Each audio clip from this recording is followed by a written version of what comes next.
Hey everyone, this is Josh back with Cardboard Chronicles. In this episode, I'm giving my 2019 National Sports Collectors Convention recap.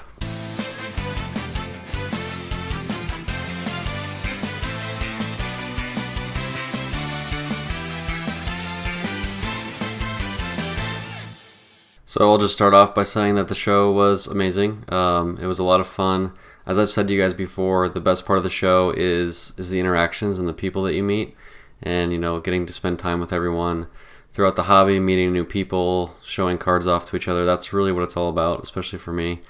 The cards themselves were really spectacular. A lot of people ask me, is it worth going to the show just for the cards? Are there cards there that I won't see otherwise? And last year I was kind of hesitant to answer that. I wasn't very impressed, but this year I noticed a huge uptick in the quality and also the quantity of some of the stuff I saw. There was a lot more diversity in the different cards that I saw. There was a lot of basketball, a lot more football. I saw a lot of hockey even. And last year I felt like it was mostly vintage baseball. So I'm not sure if that's, some growth in the hobby itself. There was, some new folks showing up, some new people setting up that I hadn't seen before. And there's just a lot of new cards. And the quality was unbelievable. I saw, really high-end stuff, really fun new cards that you don't see every day. There was a lot of 90s basketball. There was a lot of exquisite, some huge Kobe, Jordan, LeBron stuff.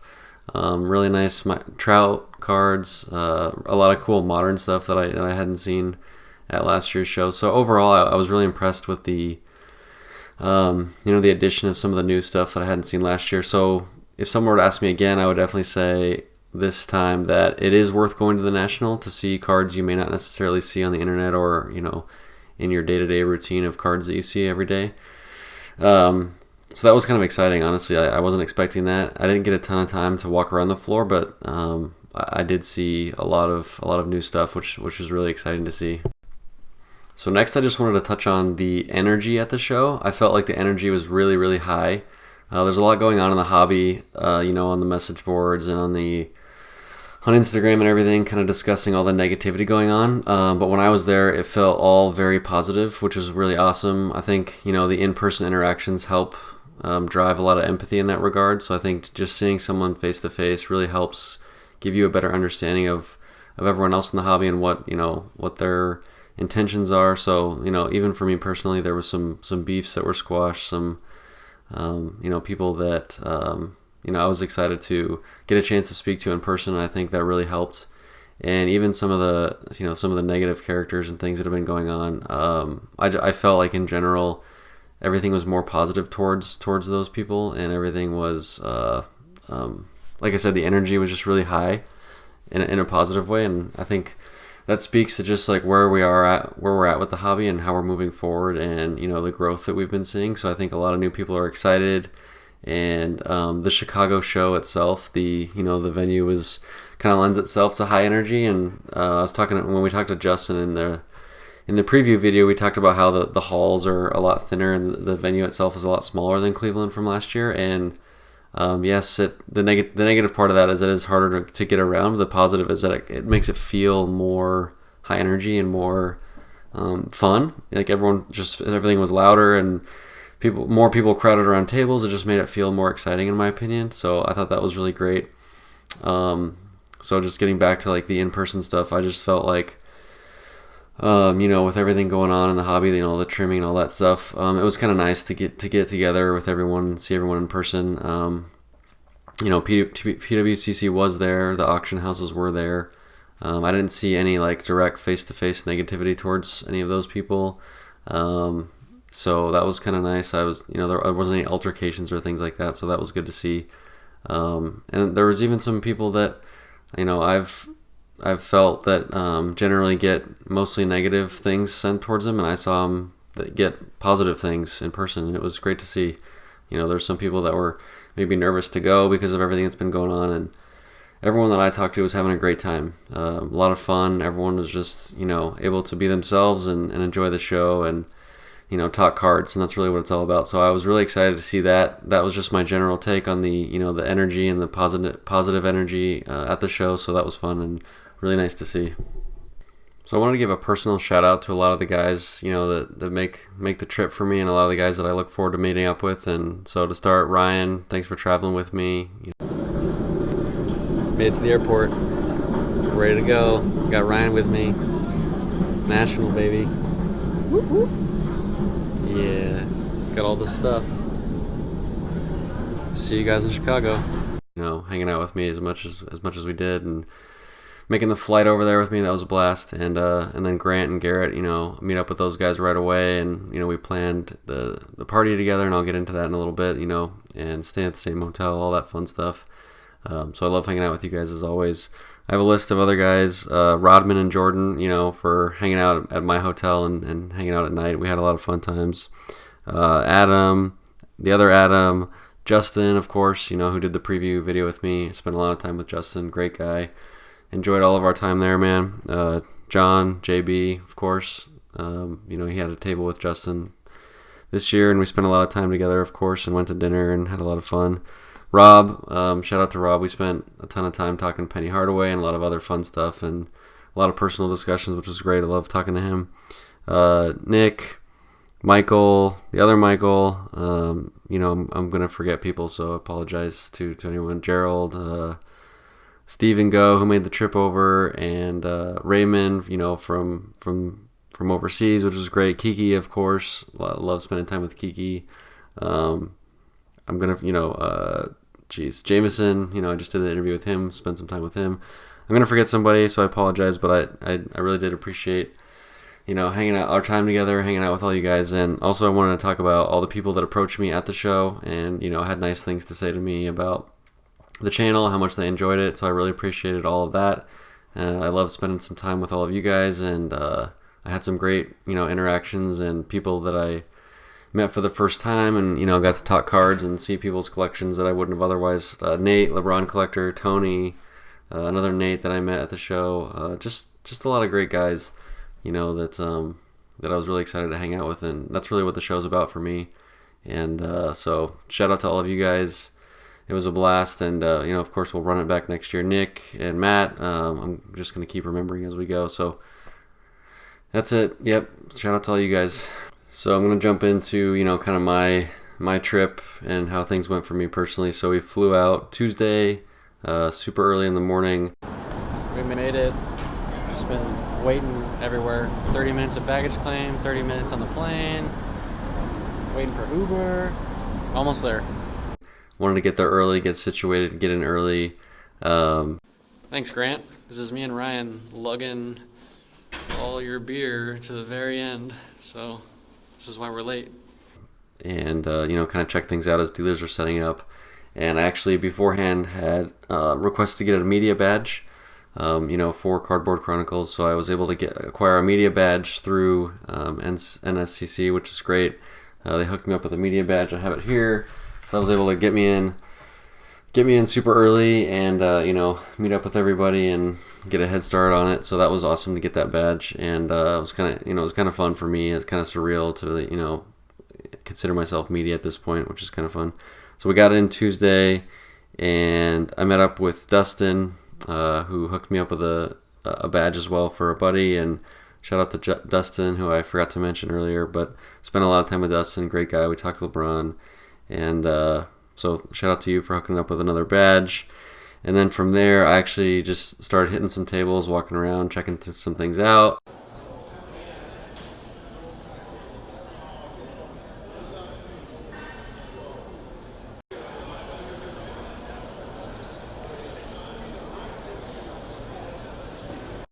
Went over to Breakers Row table. There was a lot of people crowded around. They had set up pretty early, and this is before the show even opened. So this was just for dealers setting up, and they're already putting out some massive cards. So check out Breakers Row. They have tons of crazy stuff. And so they put out some great cards, and there was one that caught my eye, and a few other people actually, and myself and a couple others were kind of just gawking at a few of their cards. And there was one that caught my eye. I've been after it, for a while, and I thought the price was fair, and so started talking trade, then we started talking cash, and came to an agreement fairly quickly. So this was 20 minutes after getting to the show, and I'm ready to spend all the money that I brought, which I did, which is insane. I had to kind of run around and make some other deals to make the money happen, but I did end up making it work.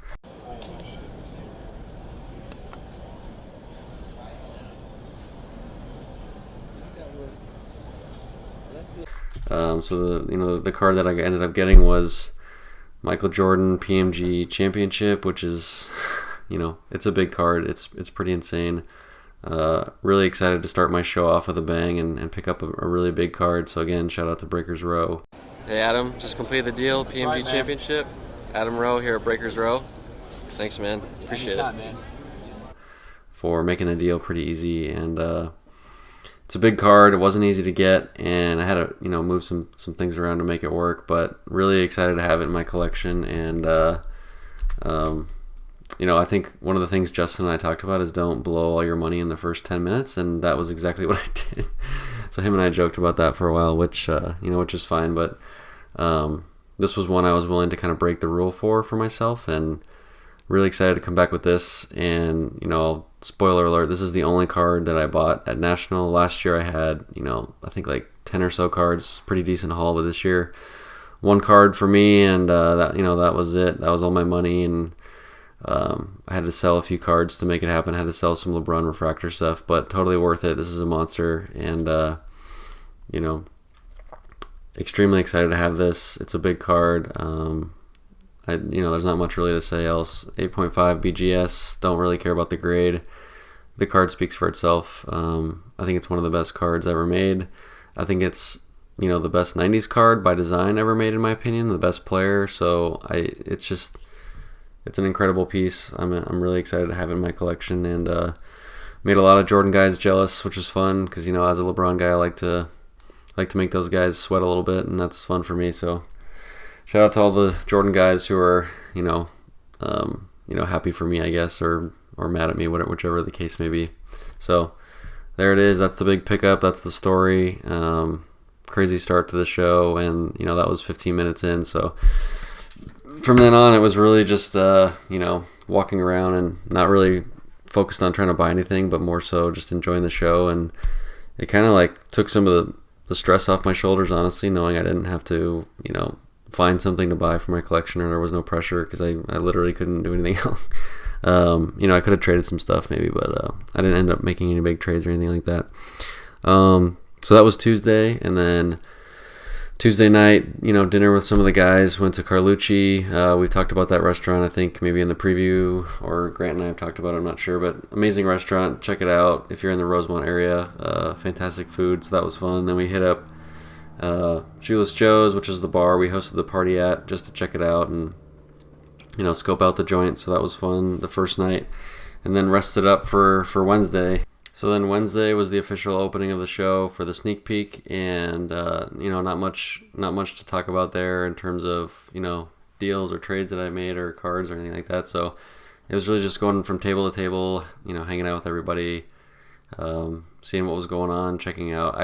So Wednesday I got in line for BGS. I was having a card re-slabbed, so this one, I didn't need a bump or anything like that, but the slab was one of the old, like, super thick ones where the card was like moving around and it was kind of clunky and ugly. So I got this guy just re-slabbed. It was only $5, but much nicer slab, very clean.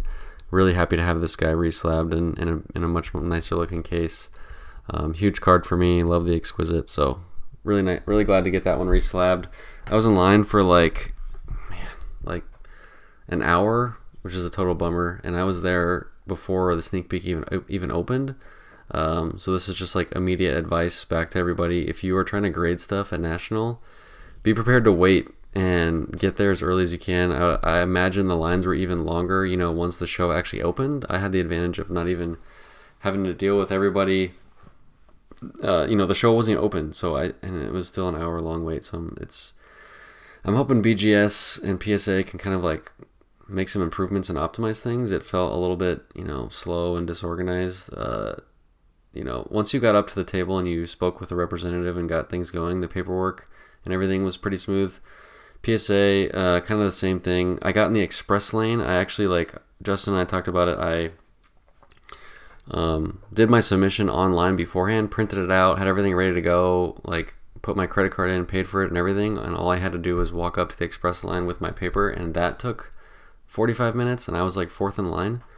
So I'm not sure if like some people in the express lane were taking advantage of it and actually getting up to the front and then doing their full submission anyways, because when I got up to the front, it was only a couple minutes, just signing some things and dropping off the cards. So, and again, that was before the show opened, and I was in line at PSA for 45 minutes in the express lane. So just kind of a reality check, be prepared to wait.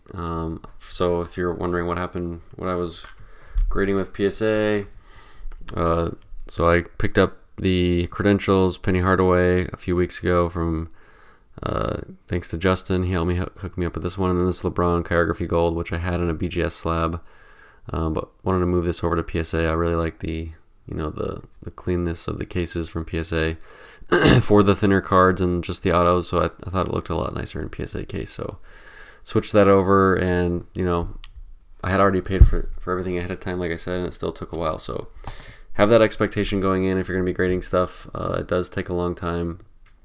And if you're there to grade a lot of stuff, just be prepared to wait and try not to get frustrated. It is a little frustrating, dealing with some of that stuff, and hopefully BGS and PSA can make some improvements. So that would be nice, and just be prepared to wait. So then Wednesday night after the show was the after party that Grant and I hosted. Waldorf Stories on Instagram, I'll post his handle. So Grant and I have been planning this for a few months. Grant did most of the work. He reached out to the owner of Shoeless Joe's, a bar that he's talked about a lot, and was hyping it up for me, and says this is the spot we got to do it at. They opened up a new location in Rosemont, and it's a really nice spot. We tested it out Tuesday night just to check it out, and we got a private room just for us. Grant and I scoping out the spot for tomorrow night, guys. Sneak preview. It's gonna be really awesome tomorrow. Make sure you guys stop by. That we set aside just for our party. It was a really nice setup. Lots of tables, lots of TV, plenty of room for everybody to kind of spread out and hang out. Private bar, which was fantastic. So we had, 2 waiters and waitresses dedicated directly, just dedicated to us and our room, which was great. We had great service. Shoeless Joe's did a fantastic job running everything for us, and we couldn't have done it without those guys. So big shout out to Shoeless Joe's. If you're in that area, check it out. Fantastic sports bar. The food was fantastic. We ordered food for about 50 people. Grant and I did, and I'd say about 50 to 60 people showed up, and it did not lack in quality of people that showed up. Just absolute legends in the hobby. I couldn't even begin to describe the quality of the people that were in that room.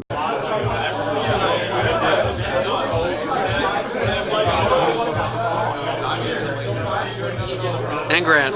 Just everybody, basketball, cards, you can imagine in the hobby was there, and we had a great time. There was people that I would never foresee talking to each other, and they were, which was great to see. I love seeing, people hanging out and getting to meet people they wouldn't have otherwise, and especially at this caliber of, people within the hobby, it's fantastic to see that, and people swapping ideas, swapping stories about the hobby. Just it was really unreal, and Grant can testify to just how awesome the night was, and we had a lot of fun, and we closed the bar down. We stayed all the way to close, which was great, and everybody had a lot of fun. We got a lot of good pictures. Kiki showed up.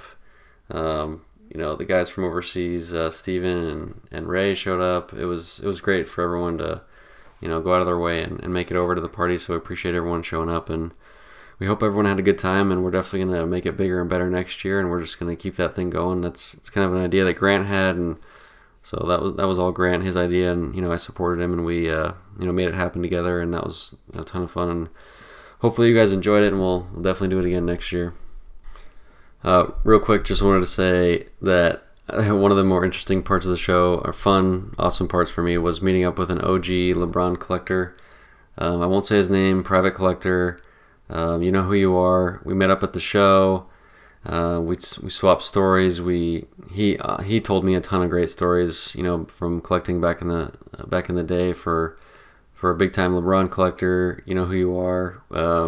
We walked around the show together, walked the floor, looked at cards, talked LeBron cards, talked the market.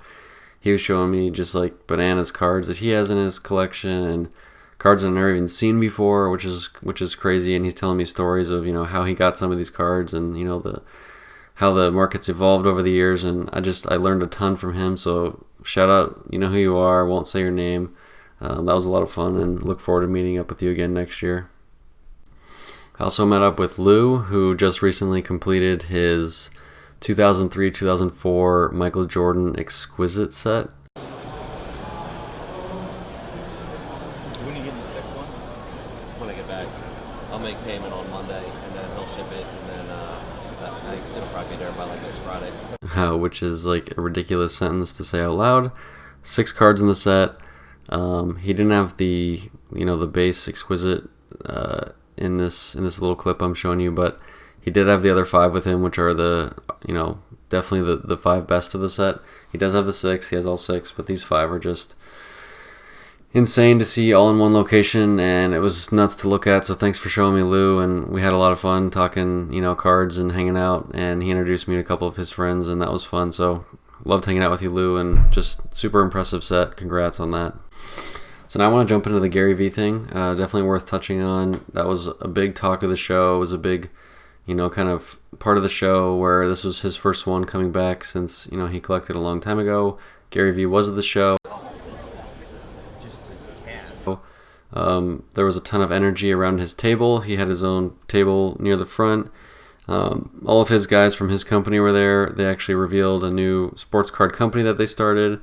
A lot of exciting stuff coming from Gary Vee. I actually got a chance to spend a couple minutes with him after he did like I guess like a conference talk or whatever.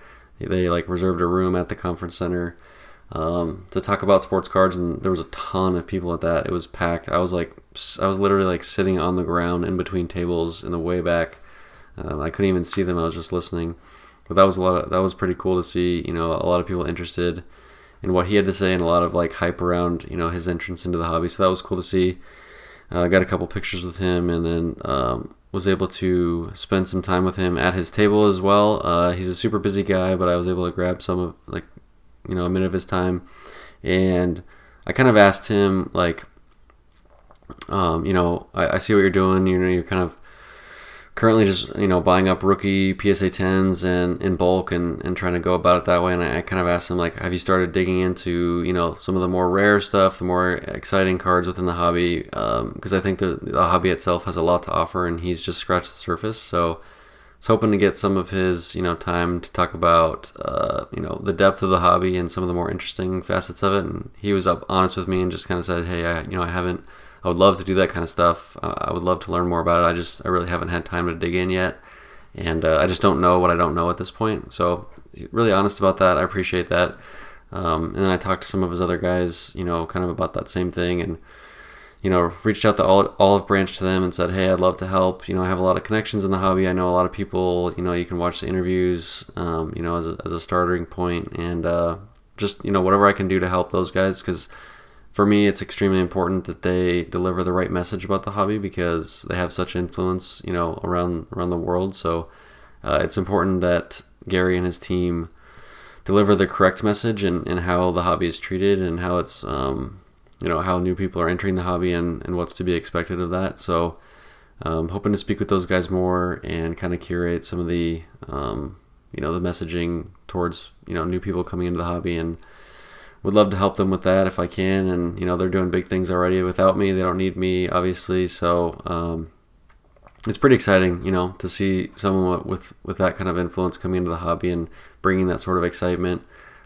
Just hoping we can keep it positive, keep it focused on the right thing, and make it about the cards themselves, what we love about the hobby, and all the different all the depth that's within the hobby. That that's kind of the reason I started this channel, was to show off just like how vast and massive the hobby is, and what all sorts of like diverse things are out there. So that's something that's very important to me, and I think it's what draws people into the hobby, and what kind of keeps them is just that there's something out there for everybody. So hoping to continue that conversation with Gary and his team, but again, really excited to have them, and excited for the future of everything that those guys are going to be bringing. Also want to give a special shout out to Rob for hooking me up with the Penny Hardaway All-Star Game shirt from back in Phoenix, which is freaking awesome. Love the shirt, dude. I've got some pictures of me wearing it at the show, which is great, and he was really excited to give it to me, and thanks to you, man. And also Jordan for hooking me up with this Penny Hardaway Orlando Magic keychain. This is freaking sick. I told him it was like one of my favorite pieces of the whole show, so thanks, man, for hooking me up with this. Love it so much, and thanks to you guys. So the next thing to discuss, one of my favorite things about the show every year is trade night, and trade night was absolutely phenomenal. I can't stress enough just how amazing it was, and Ryan, Card Collector 2, just did an absolutely phenomenal job.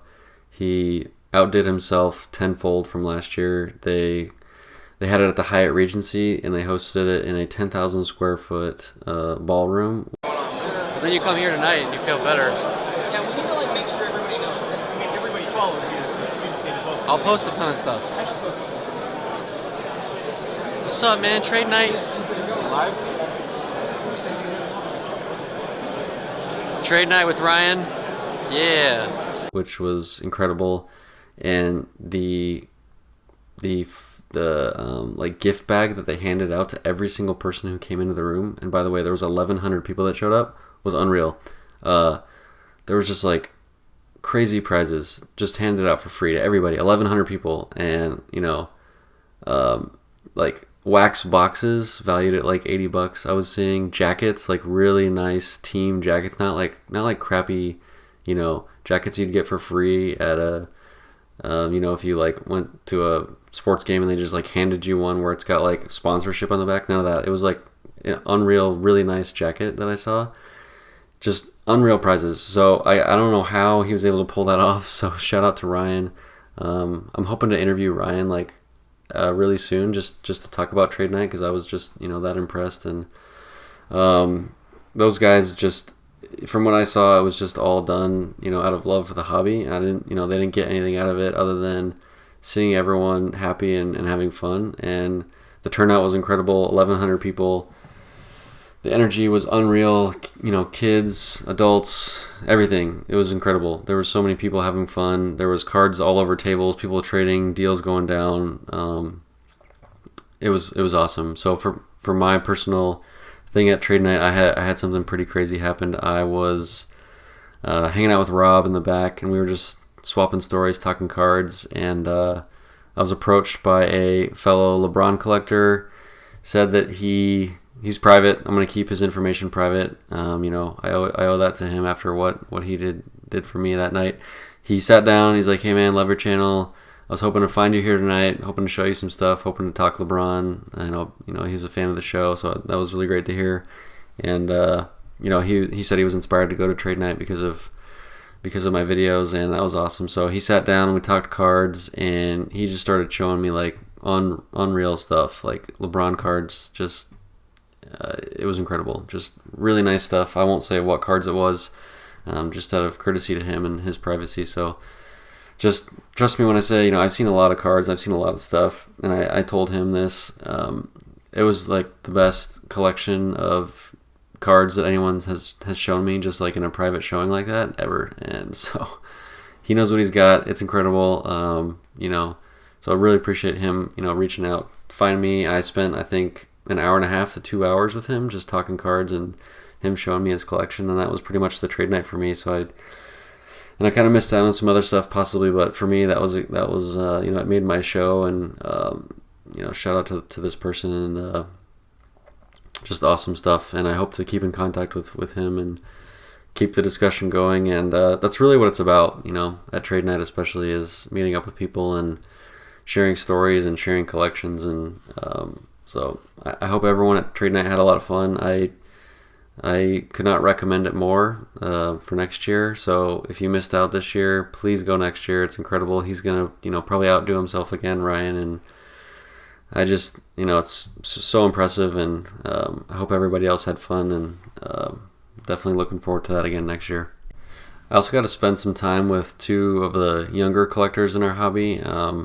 I had heard some stories and some things, so I wanted to talk to these two young men, and it was great to speak with two of what I consider to be the pinnacle of younger person collecting in the hobby, and they hold they represent younger collectors for me within the hobby and what it's about. And these two guys know who they are. I love spending time with you guys and chatting about the hobby, and hopefully some of my advice for you guys was worth listening to, and I loved hearing from you guys just your perspective. And it's really nice to share differences of opinions across the hobby, especially at different age groups within the hobby. There's some tension between some of the older collectors and some of the younger Instagram crowd, and you guys have seen some of my interviews where I discussed that exact thing and asked the younger collectors about that, and they can kind of sense the tension. So it was nice to get in the room with a couple of those guys, and some of these kids just have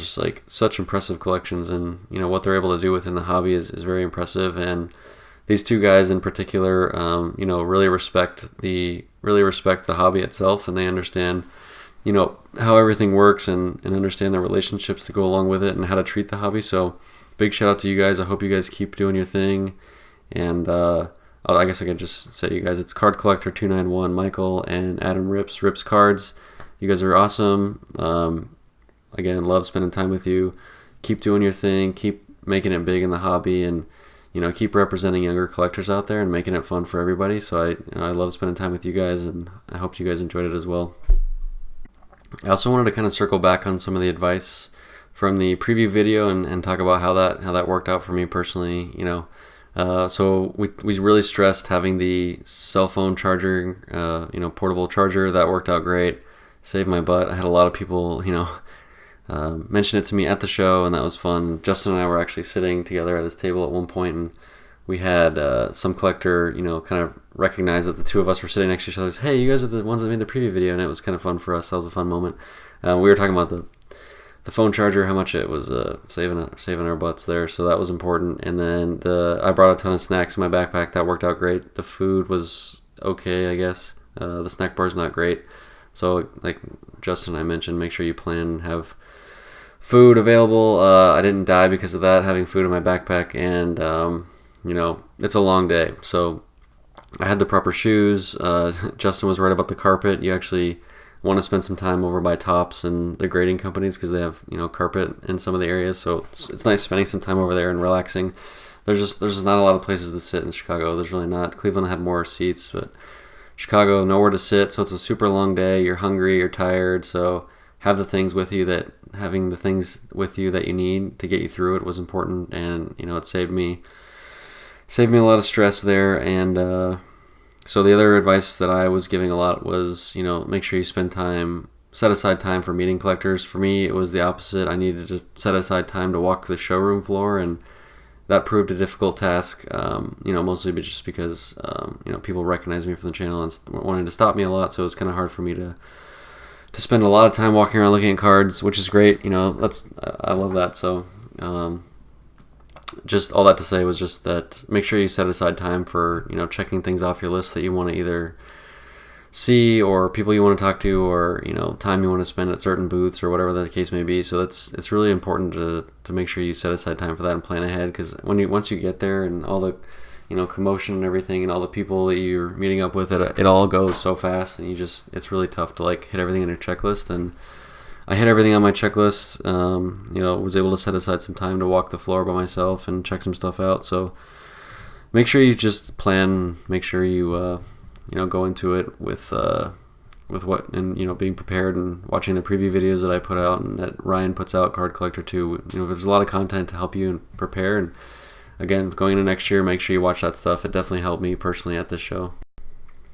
So the last thing I wanted to touch on, and this is super critical, super important for me and for the hobby. I was talking to Chris from House of Jordans last night, that podcast, and Chris and I were discussing sort of this, and so there was news that came out that the FBI actually showed up to the National and served a subpoena to all of the auction houses, including PWCC, that they had to turn over their sales records for all the cards. I don't know the duration of how far back that goes, but that's a pretty big deal. A lot of people were nervous about that, scared about that, to hear that. And just real quick, I wanted to touch on it. And it's an important piece to what's going on in the hobby right now. It's scary news. I just wanted to make sure that you guys know that I think it's positive. And the reason I say that is, one, it brings legitimacy to our hobby. When you actually have the FBI stepping in to remove some of the bad characters, it's proof that our hobby is legitimate, and that the people within this hobby are moving the hobby forward, and we're at a place now where things are real, and we're being recognized by different entities around the world. We've got Gary Vee jumping in, we've got different businesses jumping in, being formed around this. There's a lot of excitement and growth within the hobby, and it's all happening very quickly over the last few years. And with some of that growth and excitement is going to be some bad stuff. You're going to have some bad eggs jumping in, trying to get their piece of the pie, and they're going to try to do it in bad ways, and we know that's been happening. There's been a lot of trimming, there's been a lot of fraud, and so once you get the FBI to step in and actually look into that kind of stuff, that your sector of the world is legit. And two, the reason that it's good is they're going to get rid of the bad people. You can look at it in the sense of the FBI is coming in, we're all screwed, they're going to take down the hobby. I see it as them coming in to get the bad guys. The people who know they're doing it the right way, the people who are treating this hobby properly, who are making transactions in the proper avenues and the proper manners, shouldn't be worried at all. They should be thrilled, because they're going to get rid of the people who are screwing it up for the rest of us.